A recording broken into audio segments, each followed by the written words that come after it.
Over the last 5 sessions, we did a basic introduction into strategic planning. And after that, we discussed at quite some length about strategic inputs. We looked at the external environment, we looked at the internal environment, and then we discussed vision, mission statements, and values. And you might have asked yourself, why does it take so long until he actually gets to the strategic planning itself? And if I look at reality, at real life and at the strategic planning process that we drive in our companies, it usually takes about that much time. It takes about 1/3 of the time to set up the entire strategic planning process, to study the external environment, look at strengths and weaknesses, and then set up the vision and the mission statement for the company in order to really get started with the strategy process. So in terms of the length of the lecture and the duration in real life, it's pretty much aligned. But nevertheless, today we will start finally with the strategy formulation process. And we will talk about the first element, which is business level strategy. So in today's session, we will start talking about the customer, because that's the starting point of every good strategic planning process. Then we will talk about some basic business level strategies and their pros and cons, or their opportunities and potential pitfalls. And then I will end the session with a new framework, relatively new framework, the strategy clock, and I will explain what that is.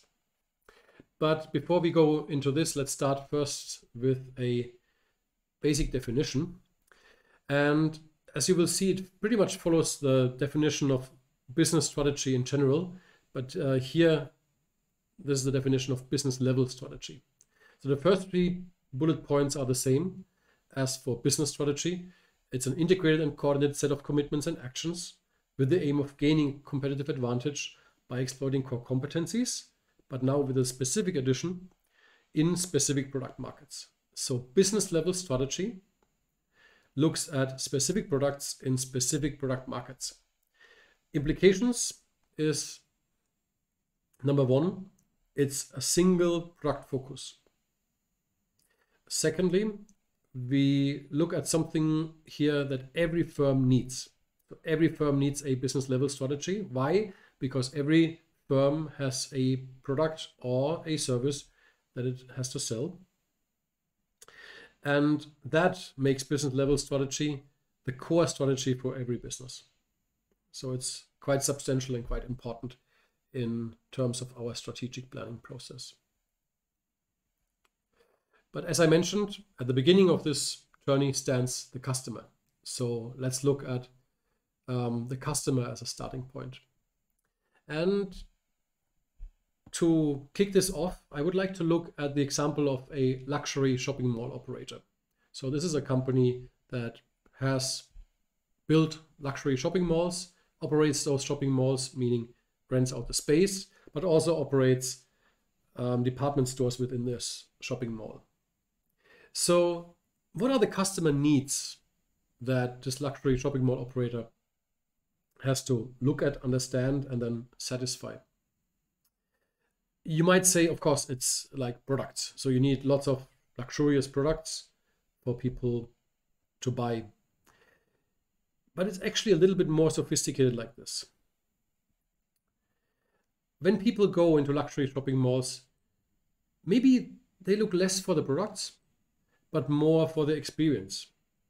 So luxurious shopping experience is very important. To be trendy, to have a strong brand recognition, of course. A beautiful atmosphere is very important.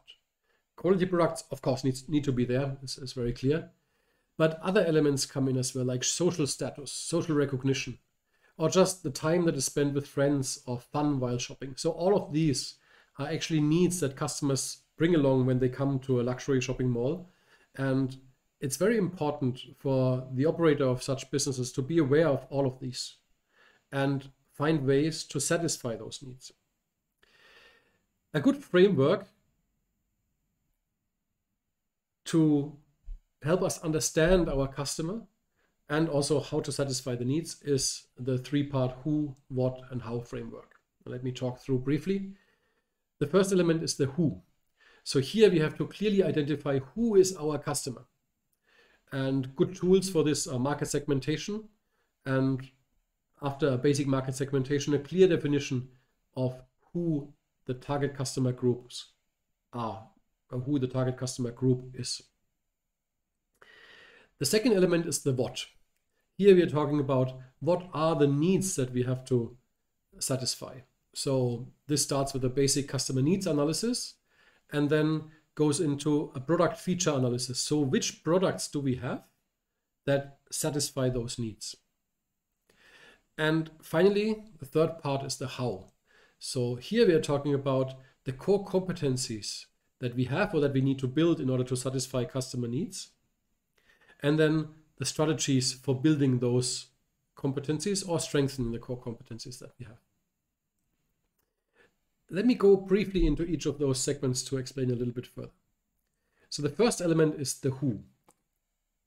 So we can do a basic market segmentation, and a basic one is starting off with a B2C market, so the end consumer market segment. This is for businesses that sell directly to end consumers like retailers or restaurants. The first and most widely used one is demographics. So for example, going by gender or by age group. Socioeconomic, so by income level, could be another way to segment customers. Geographic, for example, urban customers versus upcountry customers could be another way. A fourth option is psychological, so looking at factors that play a role when people buy something. Consumption patterns, for example, in restaurant business, we would look at weekend customers versus weekday customers, or lunch customers versus dinner customers. And then finally, perceptual factors as well. A little bit more complicated is market segmentation for B2B customers. More complicated simply because we as end consumers, we might not be so familiar with those B2B segments. So let me explain briefly. So one way to segment customers in a business-to-business environment in industrial segments is by end user. So we could look at what is the final usage of our product that we produce and segment our customers in that way. We could, of course, a little bit simpler, segment our customers by product. So certain product groups that we produce would be one customer segment, and another product group would be another customer segment. Geographic segment is very similar to the B2C. It's by the location of the customer. Common buying factors. Here, for example, one group could be the quality seekers. So customers that don't care much about the price, but they look for ultimate quality, or those who value just-in-time production, or those who are simply looking for the best bargain or the cheapest option. So this could be another way of segmenting B2B customers. By customer size, so is our customer a large company or a medium-sized company or a small company? And finally, by type of stakeholders. Here, for example, is it a government-owned company or a publicly listed company or a privately held company? So these are ways to describe the who and to identify who are our market target groups. The second step is the what. And here we need to analyze customer needs. Now, this usually causes some debate because there's a lot of myths about customer needs, and many people say customers don't really know what they want, so we have to tell them what they want. And the point here, and I took this from a strategy.com website, the point here is that yes, customers usually don't know what solution they need, but they know very well what their needs are. So a good market researcher can actually find out what the customer needs are, but then it is the task of the company to identify what is the solution for those needs. The third and last step is the how. So building the core competencies that help to satisfy the customer needs. And we discussed about core competencies in a previous session, but these are basically the resources and capabilities that serve as a competitive advantage. And a great example that I want to bring here is 7-Eleven's ready-to-eat strategy. So the customer need is quite straightforward. It's inexpensive, quality food that customers can get any time of the day. That is what the customer need. Now, the core competency that 7-Eleven brings to this game is a number, actually. And that's why they are so successful with their ready-to-eat meals here in Thailand. The first is recipe development. So 7-Eleven found a way to develop good recipes in good portion size that fulfill those needs. Quite standard Thai dishes that are very popular at any time of the day. The second is food production at a standard quality. A very decent quality for the price that is offered. Then, of course, a distribution network across Thailand with over 10,000, far over 10,000 stores by now. The ample store network anywhere in the country, so it's easy for customers to access. Good service. The staff is very systematically trained and provides good service to the customer, very friendly service among the Thai retailers. And finally, with a sister company, CP Food, it's a full integration from production to the end consumer, and that ensures the lowest possible cost, and this is passed on to the customer as the lowest price. So you see how 7-Eleven identified the need and then used their core competencies and a number of those to satisfy those needs in the best possible way. So after we have understood now the customer, it's time to discuss the actual strategic thinking process. And a great framework for this is to start off by looking at building customer relationships. And again, it's a three-part framework. And this starts off with a reach. So the first step in strategic thinking is to look at how can we actually build a strong reach to our customers. Now, one of the challenges with building reach for consumer companies is that someone can go into 7-Eleven or into any restaurant, and you as the business owner will never know that that person was there. Why? Because the person pays maybe by cash and leaves no footprint behind. So it could be anyone. Of course, the cashier could say this person is probably around 30 to 40 years old and is male or female, but that's pretty much about what we can know about the customer. Maybe we can identify the nationality by the language spoken or something, but not much more. So to have reach, what companies do is they build loyalty programs. Loyalty programs are really there to collect customer data and to learn about your customers, to understand who your customers are, and to be able to communicate with your customers by having their mobile phone number, for example, or their address, and being able to send direct communication to those customers or through email. So reach is the first step, and companies do that by building loyalty programs or similar incentives that would have customers sign up to them. Now, online retailers, for example, don't have this problem because everyone who orders online needs to leave a delivery address behind, a telephone number, an email address. So online businesses have pretty good customer information even without loyalty programs. But for others, for more traditional businesses, they need loyalty programs to gather customer information. Now, once you have the basic reach and the basic information about the customer, then you can build richness. And this is built by studying in more detail the information flow between the firm and the customer. So for example, how often does the customer come and shop with you? What items does the customer usually buy? What is the basket size? How much does the customer spend per time, per month, per year?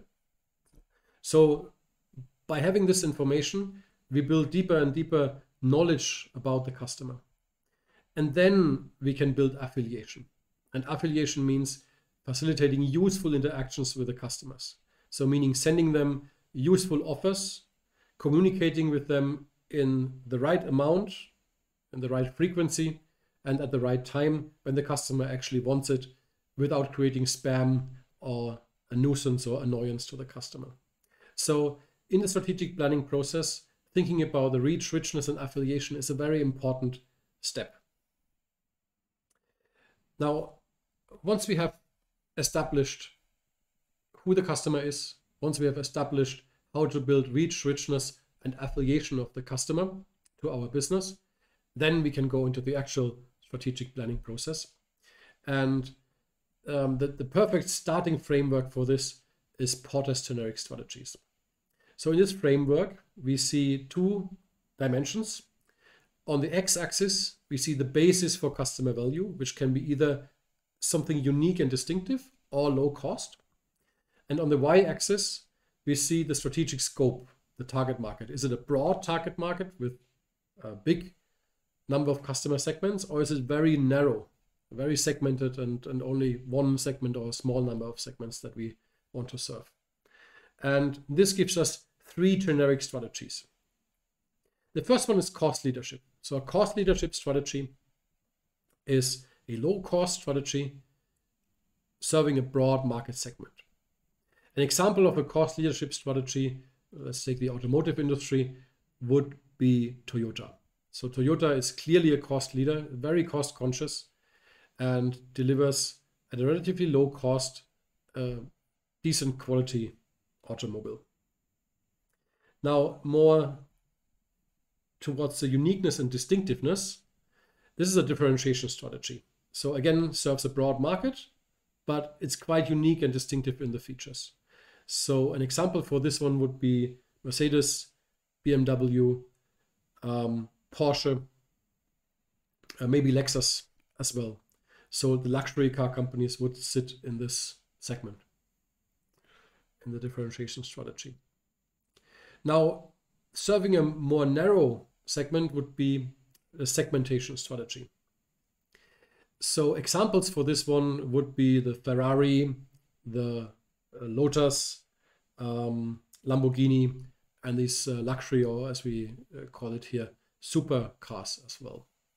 So they have a very small customer base, they are very expensive, few people can afford them, and they fill a specific need for a specific segment. Now, I have to highlight that some textbooks split this strategy number 3 further up into a focused cost leadership and focused differentiation strategy. But for simplicity and using the original framework from Porter, I would like to stick to the 3 generic strategies.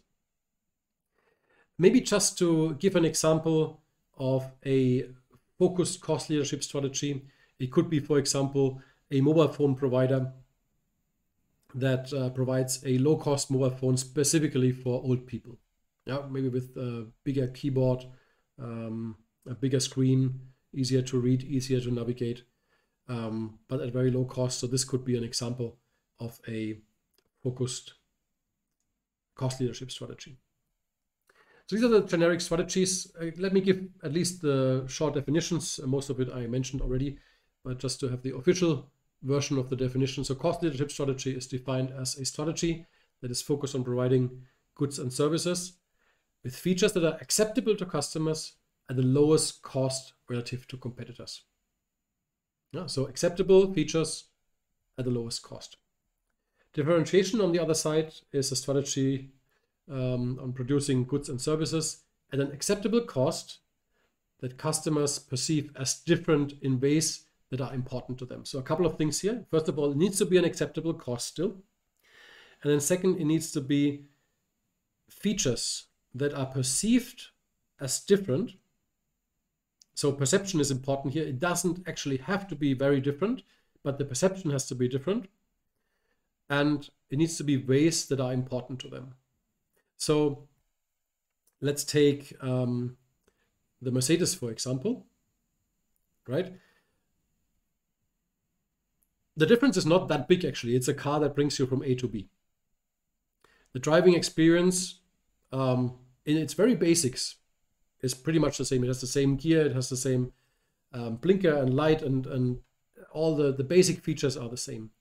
But there are a number of ways that Mercedes uses to differentiate their car from a Toyota or a Honda. And that is, for once, the design, for sure, which is for some customers very important. It's, of course, also the branding, the luxury branding and the luxury style. And then, of course, the quality of the seats and the quality of the interior and so on. There's many small elements to the differentiation. In its basic, it's provides the same service as a Toyota or Honda, but Mercedes, BMW, Porsche, they managed to differentiate their product in ways that are important to their customers. Finally, segmentation strategy. It's defined as providing goods and services that serve the needs of a particular competitive segment. So these are the basic strategies, and it was a quick overview of these strategies. Now I would like to go quickly one level deeper and just highlight the opportunities that come with each strategy using the 5 forces model, and then look at some of the risks that also come with each strategy. Starting with cost leadership. So for sure, for the cost leader, it is very difficult for other companies to compete, because in order to offer the same price, and keep in mind, we're talking about cost here, not about price. So in order to give the same price or maintain the same margin as the cost leader, the other companies would have to catch up and become at least close to the cost leader. So there's, in competitive rivalry, definitely a benefit in terms of bargaining power of suppliers. Cost leaders can usually absorb price increases. And also because of the scale effect, cost leaders might be quite powerful compared to others, so they might have the upper hand over suppliers in terms of bargaining power anyway. Customers, for cost leaders, they often have limited bargaining power, usually, especially when cost leaders pass on the price impact to the customer. Then they are also the price leaders in the market, and then it is difficult anyway for customers to negotiate any further. New entrants will find it quite difficult to enter a market where there's a strong cost leader, because they would have to have the same type of efficiency, and it would make it very difficult for those new entrants to come in and survive. And then also substitutes, if there's a cost leader and he prices accordingly. So substitutes will have it similar to the competitors, quite difficult to get a foothold. Now, this strategy doesn't come without risks. So for sure, one of the risks is that innovations by other competitors might make the low-cost product actually obsolete over time. So customers switch to the more innovative product. Cost cutting might eliminate some features of the product that are actually important to the customers. So you can overdo it in terms of cost cutting. And then there's always a risk that the cost cutting strategy can be imitated by other players. Moving on to the next one, the differentiation strategy. Again, using the 5 forces, so looking at competitive rivalry.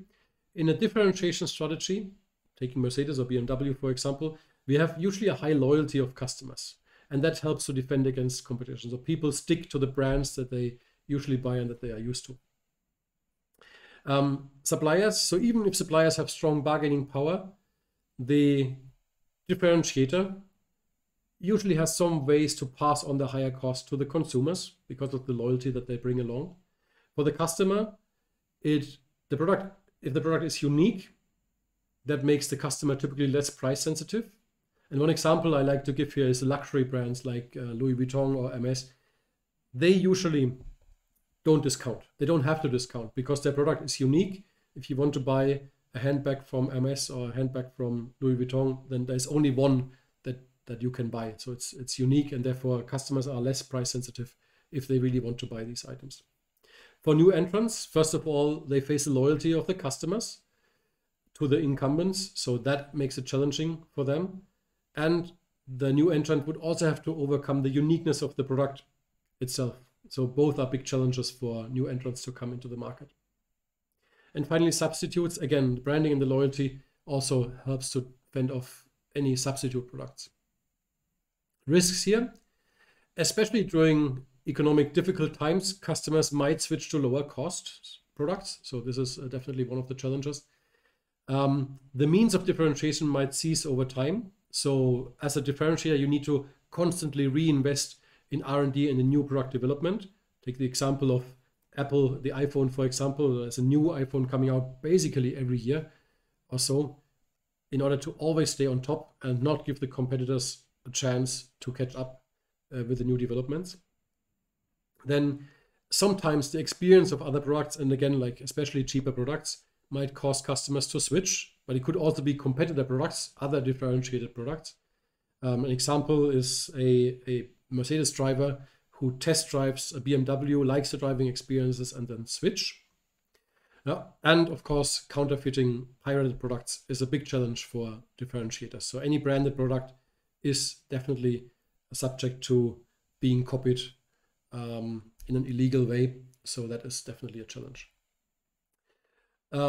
Briefly about segmentation strategy as well.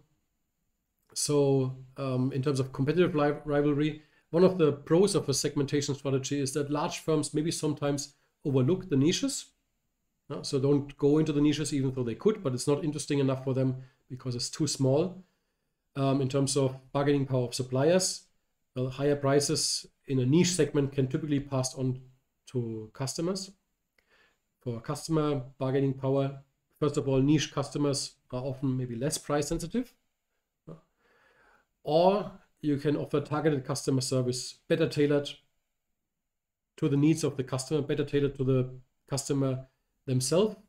So offering a point of differentiation here. Then about new entrants. So niche markets, they may not be large enough to be interesting for big new entrants. And for smaller new entrants, it might be still challenging when there's already a strong incumbent to go into the same market. You might capture only a portion of the already small market share, which might not be attractive enough. And then substitutes. Those substitute products would have to address the same niche needs of the target segment. So that is often very challenging to find substitute products that address exactly the same needs. Now, also risks of this strategy. Definitely there is a challenge of competitors out-focusing each other, so going into an even narrower and narrower segments, and therefore taking market share from the other and making their own market share also quite small to the point where it's not attractive anymore. The second challenge, competitors that have a broad market scope might actually discover the niche and then decide to go into that niche. An example of this is Mercedes, for example, with its Maybach, which went into the ultra luxury segment. And then the third, needs of customers might assimilate over time and they might get similar to a broader focused segment, and therefore the segmentation strategy itself might be no longer relevant. So now we have looked at some of the basic generic strategies and looked at the mechanics of why those strategies work, why they are relevant, and why there are very successful players like, for example, Toyota or BMW, Mercedes, who for the past decades follow these strategies and can maintain the leading market position and be quite successful in. Finally, I would like to close with a relatively new framework, which is called the strategy clock. And the special thing about the strategy clock is that it actually combines Porter's generic strategies and puts the price element in the framework as well, which previously it was only the cost that we looked at, but here the price comes into play. And I would like to start at the 12 o'clock point and go clockwise around and explain a little bit what strategies there are. The two dimensions on the x-axis is price, and on the y-axis is the perceived product benefit or the perceived service benefit. So at 12 o'clock, we have a strategy that is specifically designed to quickly gain market share. You see, it's the center point. So in terms of price, there's no premium There's also no discounting. It's pretty much the market price. So what happens at the 12 o'clock point is we offer differentiation without a price premium. So this is there to quickly gain market share. Now, this makes a product very attractive and you can gain market share with this strategy. But also at this point, you don't make a very big margin. So maybe you give away some opportunity of what could actually be possible. Now, a better point is pretty much the 2 o'clock point, which is differentiation with the price premium. So this is pretty much the optimum. So here we have a clearly perceived benefit of the product or benefit of the service, and we are charging a price premium on it. And that is the classical differentiation strategy. Then as we pass through basically 2 o'clock to 7 o'clock, this is the non-competitive strategy. You see, as we go down the clock, the perceived product and service benefits get smaller and smaller, but still we are charging a price premium for this product. And this is typically something that doesn't work. So these are non-competitive strategies. And as we move downwards, or as we move towards the 3 o'clock point, it will become less and less interesting and attractive for customers because they pay a premium but don't get any big benefits over what is already in the market, and therefore they will probably jump off.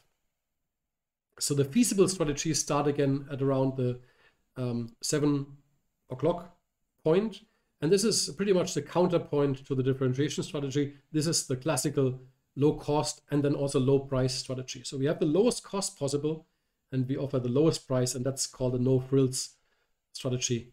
Like airlines like Ryanair offer at the absolutely lowest price, but also at the same lowest cost, and at the same time lowest cost, and also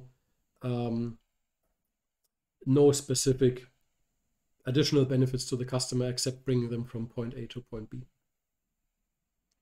Now, at 9 o'clock, we have a low price strategy. So basically we have the lowest price possible, but we offer a product that is pretty much standard in the market. So that would mean that we probably have a very, very slim, very small margin, but probably could get a decent traction. Now there's one segment left, which goes from 9 to 12, which is a hybrid strategy. This one is interesting, but very, very difficult to do. Here you have a low price, and at the same time you offer a product that is at least perceived as having a lot of benefits. And the one company that comes to mind here is IKEA. So IKEA, the Swedish furniture company, they offer furniture at the lowest price possible, but because of the design and the entire way the product is distributed and marketed, it is perceived at somehow having higher benefits than other furniture offers that are in the market. So that's a very smart strategy and a very successful strategy if you can pull it off, but there's very few companies that actually do so. So this is the strategy clock, again, combining Porter's generic strategies and bringing price into the game. So in this session, we got a brief overview of the basic strategies, the business level strategy, which is the most basic starting point of a strategic thinking process. The next session, we will go a little bit deeper into business level strategies and talk about competitive rivalry and how we use the business level strategy to specifically fight off competition.